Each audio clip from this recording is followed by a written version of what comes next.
BRS హయాంలో చేసిన అప్పు 4.22 లక్షల కోట్లు మాత్రమే అన్నారు ఎమ్మెల్సీ కవిత. తాము చాలా తక్కువ తేడాతో అసెంబ్లీ ఎన్నికల్లో ఓడిపోయామని చెప్పారు. అయితే కవితకు కౌంటర్ ఇచ్చారు మంత్రి సీతక్క. మొత్తం బీఆర్ఎస్ గవర్నమెంట్ టోటల్గా ఎఫ్ఆర్బిఎంలో తీసుకున్నటువంటి లోన్ల అధ్యక్ష 3,01,897 కోట్ల అధ్యక్ష.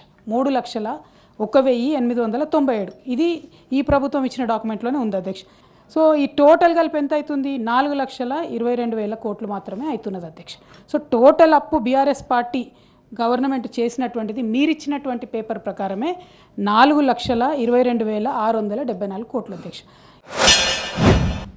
అప్పులు కూడా ఎఫ్ఆర్బిఎం ప్రకారం 4.5 లక్షలు పైగా తెచ్చిర్రు. మిగతా కార్పొరేషన్ లోన్స్ ఉన్నాయని మేము స్పష్టంగా చెప్తున్నాం.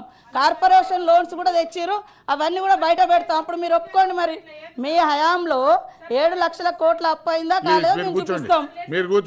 సీఎం గారు బరాబర్ చెప్పిండు అప్పులకు అప్పులు వడ్డీలు కడుతున్నామని. అయినా కూడా అదే రకంగా మాట్లాడు. ఈ రాష్ట్రం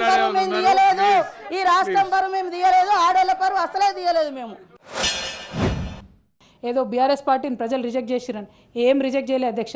420 హామీలు ఇచ్చి గాంధీ ఫ్యామిలీని ముందట పెట్టి గ్యారంటీల సంతకాలు పెట్టి పేపర్లో ఫ్రంట్ పేజ్లు యాడ్ వేసి గజకర్ణ గోకర్ణ టక్కుటమార విద్యలని చూపిస్తే అధ్యక్ష మాకన్నా వాళ్ళకు వచ్చిన ఓటు అధ్యక్ష 1% ఓటు ఎక్కువ వచ్చింది. మేము 39 మంది శాసనసభ్యులను గెలిచినాం అధ్యక్ష. ప్రజలేం మమ్మల్ని రిజెక్ట్ చేయలే. ప్రజలు ఈక్వల్ ఆపర్చునిటీ ఇచ్చిన అందులో 1% ఎక్కువ వాళ్ళకు వచ్చింది కాబట్టి ఇవాళ వాళ్ళు ప్రభుత్వంలో ఉన్నారు తప్పితే ఇంకోటి లేదని ఈ సందర్భంగా తెలియజేస్తా ఉన్నాం అధ్యక్ష. అవును, మీరు అన్నీ చేస్తే మరి మిమ్మల్ని అందరు అక్కడ ఎందుకు కూర్చోబెట్టిర్రు?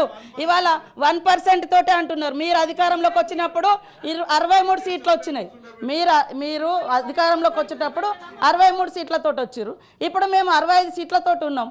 ఇంకా మీరు వస్తేనేమో గొప్పగా అధికారంలోకి వచ్చినట్టు, మేము వస్తేనేమో తక్కువతో అధికారంలోకి వచ్చినట్టు ఎట్లయితే సార్?